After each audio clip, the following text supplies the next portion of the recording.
อันน่ะเขาอนุญาตที่ประชุมอีกเทื่อนึงเนาะข้าพเจ้าขอมาเพิ่มเติมเกี่ยวกับเป็นการสาธิตวิธีการป้อนข้อมูลรายเดือนแล้วก็รายบุคคลสำหรับเวียกงาน SBCC เวียกงานสื่อสารเปลี่ยนแปลงพฤติกรรมความชินเคยอยู่ในสังคมเนาะ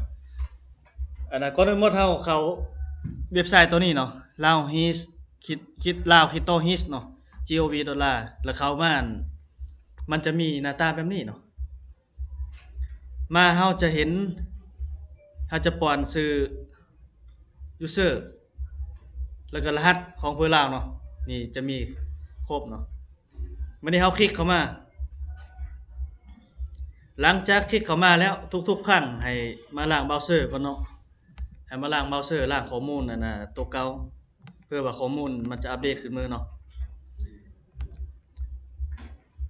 เทื่อทำอิฐนี่สิสาธิตเกี่ยวกับการป้อนข้อมูลรายเดือนสำหรับการป้อนข้อมูลรายเดือนนี่คือเฮามาคลิกตัวนี้การป้อนข้อมูลเนาะการป้อนข้อมูลให้คลิกเข้ามาเน็ตเอาซ่าเนาะคลิกเข้ามาแล้วให้คลิกเข้าแข้งหัวพันแล้วก็คลิกเข้าเมืองตัวอย่างว่าเมืองซำตือนี่สุขศาลานามาดเนาะปอนบานนาบึ้นให้คลิกเข้าบานนาบึ้นหลังจากนั้นแล้วมันจะขึ้นมาออโต้เนาะตัวนี้ data set มันจะเขียนคำว่า SBCC activity นี่เนาะให้เฮามาคลิกปีกายเนาะเพราะว่าเฮาอยากเบิ่งข้อมูลแล้วก็ป้อนข้อมูลของปี2024มาเลือกเดือน12เนาะแต่ว่าอยู่ในบ้านนาบึ้นของเขตสุขศาลาหน้ามาดนี่เพิ่นก็ป้อนแล้วเนาะนึงจะแม่นชื่อพ่อบ่ป้อน1 2 3ฐานแล้วก็ชื่อสุขพนักงานสุขศาลายังเนาะข้อมูลร่วมบ้านอยู่ในข้อที่1ก็ป้อนข้อมูลตามแบบฟอร์ม1จะแม่นจำนวนราคาเรือน56จำนวนครอบครัวประชากรทั้งหมดยิ่งชายแม่ยิ่ง12ถึง49ปีแม่ยิ่งถือผ้าต่างๆเนาะข้อมูลที่ว่าเฮาได้จากบทรายงานของบาทมาข้อที่2ผลของการจัดตั้งปฏิบัติกิจกรรมประจำเดือน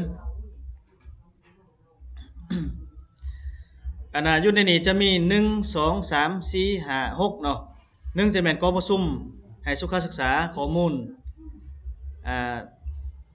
1จะแม่นจำนวนผู้เข้าร่วมทั้งหมดแม่น20ยิ่ง18ชาย2จำนวนแม่ยิ่งที่มีลูกเด็กลุม5ปี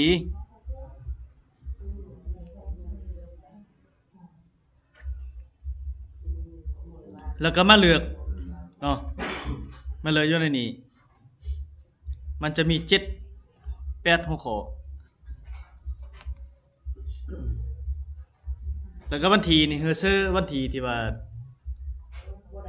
บทรายงานที่ส่งมาข้อที่4สำหรับกิจกรรมที่เฮ็ดร่วมโครงการอื่นคาดว่าบ่มีเฮาก็บ่เซอเนาะแล้วก็ข้อที่5การบันทึกความคิดเห็นของประชาชนเกี่ยวกับเวียกสปภหรือว่าเวียก SBCC สำหรับที่ว่าเฮาป้อนมาแล้วเนาะป้อนข้อมูลสำเร็จบันทึกแล้วเนาะแล้วเฮามากดสอบความถูกต้องกดสอบความถูกต้องแล้วให้มากดสำเร็จถือว่ารายเดือนนี่มันจะสำเร็จเนาะถ้าว่าเฮากดสำเร็จแล้วข้อมูลมันจะซิงค์เข้าเมื่อหลังจากนั้นแล้วแม่น24ชั่วโมงข้อมูลมันจะอัปเดตขึ้นตัวอย่างว่าเฮาป้อนมื้อนี้เนาะเดือน12เฮาป้อนมื้อนี้เป็นมื้ออื่นข้อมูลเฮาจังสิขึ้นแล้วมื้ออื่นนี่มันขึ้นแล้วเฮาสิมีวิธีกวดแนวใดเนาะข้าพเจ้าสิแนะนำให้ฟังแล้วก็ติดตามไปพร้อมให้เฮาคลิกออกก่อนเนาะคลิกออกเข้ามาหน้าฟีดตัวทำอิฐมันก่อนหลังจากนั้นให้มาเลือกอยู่ในนี้เนาะในไอเทมของเมนูนี้ให้เลือกคำว่ารายงานนี่เนาะอยู่ในแถวที่3นับแต่ทางเทิงมา1 2 3 อยู่ในฐานนับมา1 2 3เนาะบทรายงานให้คลิกเข้ามาหลังจากนั้นคลิกเข้ามาให้เข้าโต้คำว่าบทรายงานมาตรฐานบทรายงานมาตรฐานนี้เนาะหรือว่าเฮามีเวลาเฮาเลื่อนเอาก็ได้เนาะเฮาจะเลื่อนลงมามันจะมีคำว่าอันน่ะ PVCC SBCC ที่ใช้กวดเบิ่งเปอร์เซ็นต์ของบ้านว่ามันขึ้นจักเปอร์เซ็นต์เต็มร้อยแล้วบ่หรือว่าหยังเนาะสำหรับ PVCC Village Level SBCC Activity ตัวนี้เป็นหนังสือภาษาอังกฤษยาวๆเนาะใช้กวดเบิ่งข้อมูลที่ว่ารายเดือนแต่เดือน1หาเดือน12เนาะหรือว่าโอ้เฮาอันบ่อยากเลื่อนมันล่ะมันสิสับสนเฮามาพิมพ์เอาเนาะเฮาพิมพ์คำว่า PVC มันจะขึ้นมาเนาะแม่นบ่ PVC นี่ PVC นี่มันจะขึ้นมาเนาะแล้วก็ตัวอัน Village Level มันก็จะขึ้นมาให้เฮาเลือกเอาเฮาจะเบิ่งตัวอันรายเดือนก่อนเนาะเฮาคลิกเข้ามาหลังจากคลิกเข้ามาแล้วให้เลือกแขวงคลิกซื้อลูกศรน้อยๆนี่เนาะลูกศรน้อยๆมันจะออกอันน่ะเมืองซัมเตอร์คลิกซื้อเมืองซัมเตอร์คลิกเป็นเมืองเนาะหรือว่าเฮาอยากเบิ่งสุขศาลาเฮาบ่ตัวอย่างสุขศาลานามาดอันนั้นเฮาคลิกซื้อสุขศาลานามาดเนาะแล้วก็กดเข้ามาสร้างบริงานกดปีกายเนาะ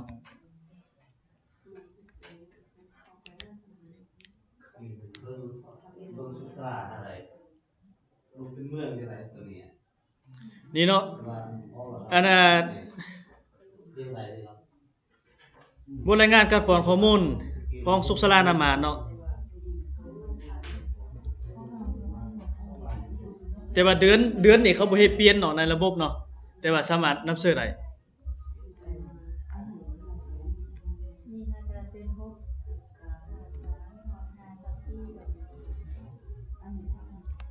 หรือว่าเฮาจะมาเบิ่งเป็นเมืองก็คลิกใส่เมืองเนาะเมืองซัมเตอร์แล้วก็กดเสิร์ชปีกายเนาะ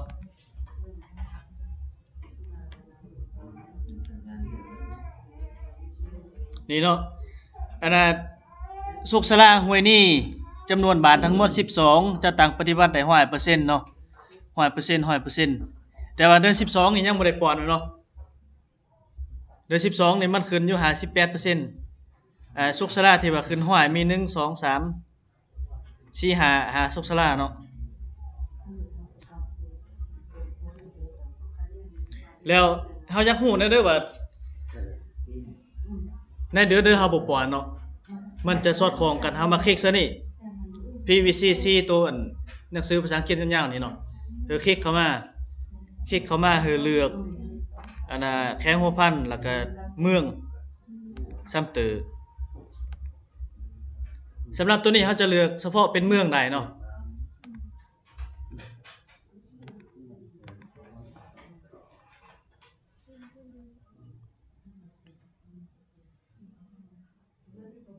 เน็ตแนวซ่าเนาะนี่เนาะอันคือบทเรียนเมื่อกี้เพิ่นหมายว่าหมายสีส้มแม่นยังบ่ทันป้อนข้อมูลตัวหมายสีขาวละล่ะบอกเพิ่นเขียน1นี่แม่นป้อนข้อมูลไปแล้วอันนี้วิธีการกดข้อมูลเนาะสุขศาลาห้วยนี่เดือน11เนาะยังบ่ทันป้อนสุขศาลาบ้านเต้าบ้านปุกห้วยนี่บ้านยอนยืงน้องคำนาเมืองนี่เนาะมันจะมีรายละเอียดอยู่นี่วิธีการกดข้อมูล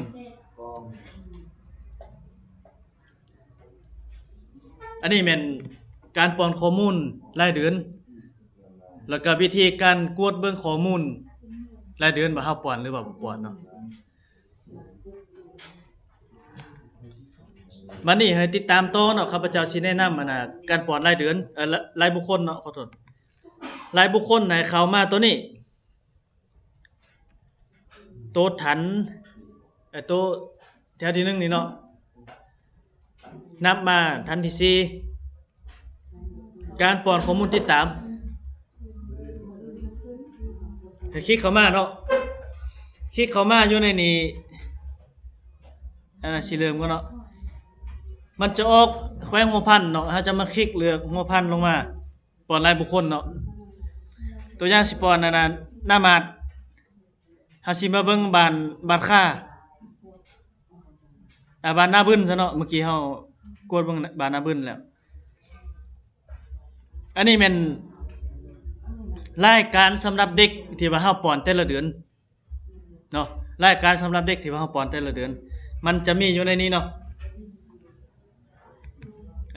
สิลองคลิกเข้ามาเบิ่งก่อนเนาะ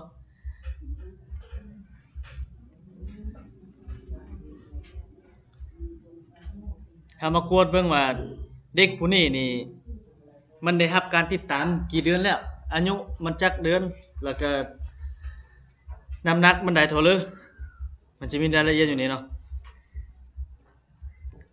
ชื่อนางชื่อบ่มีนางเนาะชื่อป้าดื้อเนาะเห็นบ่ชื่อป้าดื้อเนาะวันนี้เฮาชื่อเฮาอยากค้นหาเพราะว่าเฮาบ่อยากเลือกเนาะตัวอย่างมันมาติดตามอยู่ในเดือนหนึงเฮาอยากติดตามเดือนที่2นี่เฮาบ่อยากเลือกเฮามาเข้าห้อง2ค้นหานี่เลยคันว่าเฮาบ่ชื่อรหัสเด็กมาค้นหาชื่อของเด็ก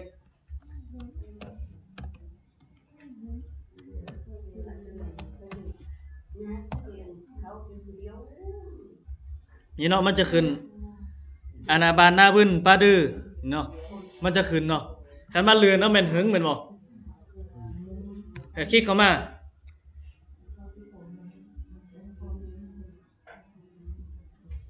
อันนั้นวิธีการค้นหาเนาะสำหรับลงทะเบียนมือวิธีการลงทะเบียนให้คลิกเข้ามาลงทะเบียนนี่เนาะคันว่าเฮาคลิกข้อมูลทางนี้ครบแล้วมันจะขึ้นมาออโต้เลยเนาะสำหรับอาณาบานมันจะขึ้นมาออโต้วันที่นี่เฮอเซอร์วันที่โตอันน่ะนะเขาจะเอามาลงทะเบียนแม่นรอทานนิดนึงเนาะเน็ตค่อนข้างช้านี่เนาะอันน่ะรหัสนี่มันจะขึ้นให้ออโต้รหัสเด็กเนาะมันจะขึ้นให้ออโต้ได้เฮาบ่ท่าได้ซื้อเนาะส่วนว่าซื้อนามสกุลเพจต่างๆรหัสลำดับคนเจ็บมาเบิ่งตามอันน่ะแบบฟอร์มน่ะแบบฟอร์มเฮาเขาเฮ็ดชื่อลำดับตัวนั้นลำดับอันรหัสเด็กน่ะรหัสอันละลำดับคนเจ็บน่ะวันเดือนปีเกิดชื่อผู้ปกครองหลังจากนั้นที่เฮากดบันทึกแล้วเนาะกดบันทึกแล้วมันจะมาเข้าหน้านี้อันน่ะตัวนี้บ่สามารถป้อนได้เนาะเพราะเป็นยูสเซอร์ของข้าพเจ้าเนาะอันน่ะ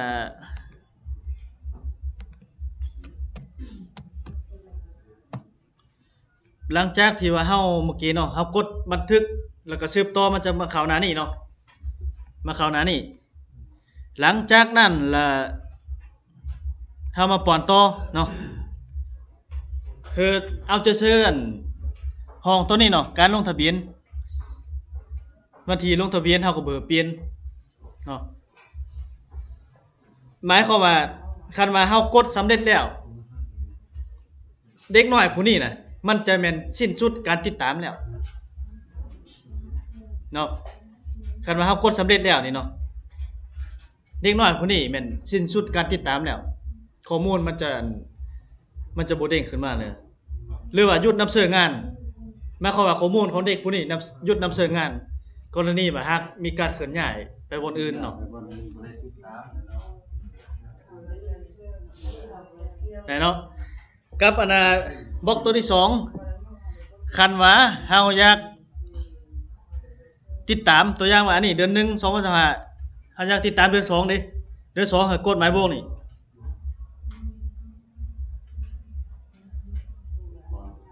เดือน1นี่เพิ่นยังบ่ทันป้อนเนาะอันน่ะอายุ19เดือนน้ำหนักลงสูงเดือน12บ่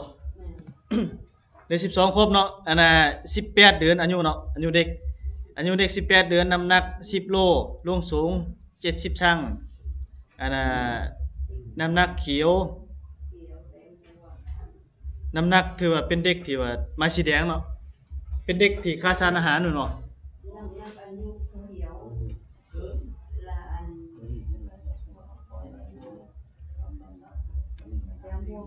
แม่นอันเฮาเบิ่งตามแบบฟอร์มตัวนี้แหละมันไม้สีเขียวสีเหลืองน่ะมันติ๊กกันทัน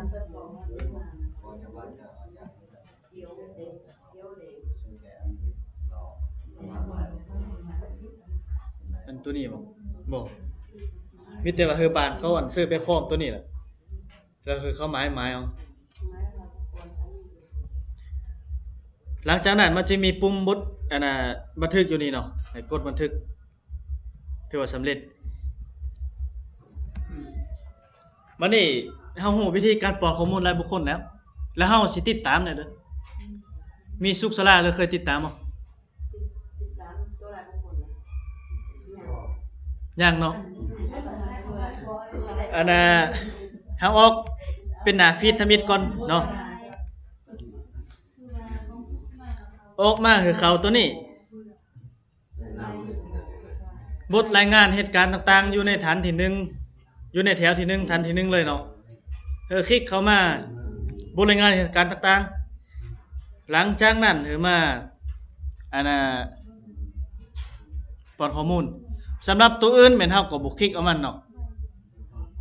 ให้มาคลิกตัวอันน่ะ SBCC การติดตาม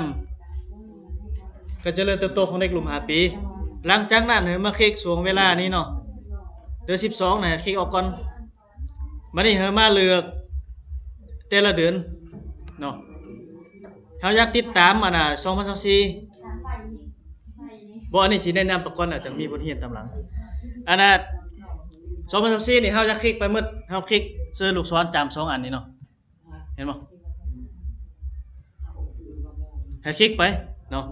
หลังจากนั้นมาเลือกโครงหางจัดตั้งแล้วมาเลือกแขวงหัวพันเมืองซ้ำเตอ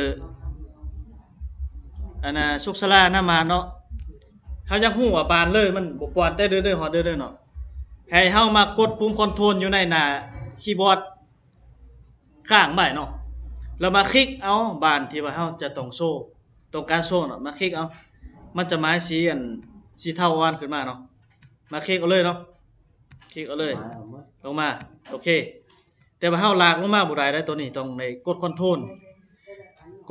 แล้วมาคลิกเอาแต่ละอันแล้วมากดปรับปรุงเนาะกดปรับปรุงแล้วหลังจากนั้นเฮามากดเข้าโครงเพราะมันค่อนข้างเบิ่งยากเนาะมันดึงเอามาลากเอาตัวเข้ามา organization unit นี่ลงมามิติของแถวหลังจากนั้นเรากดปรับปรุงเนาะนี่เนาะมันจะโซ่รายบุคคลขึ้นมาเลยเนาะหมายความว่าอยู่ในเดือน1นี่รายบุคคลยังบ่ทันปลอดเดือน1เดือน2เดือน3เนาะแม่นบ่อันน่ะเดือน4ขึ้นเมื่อนี่ค่อนข้างปลอดแล้วเนาะยังสุขศาลานาบึนอันน่ะบ้านนาบึนนี่ยังบ่ทันปลอดเดือน4เนาะได้เนาะอันนี้เป็นการแนะนำอันน่ะข่าวๆในเบื้องต้นแต่ว่าบัดนี้สิลงตัวจริงเลยเนาะให้เขายูเซอร์ทดลองก่อน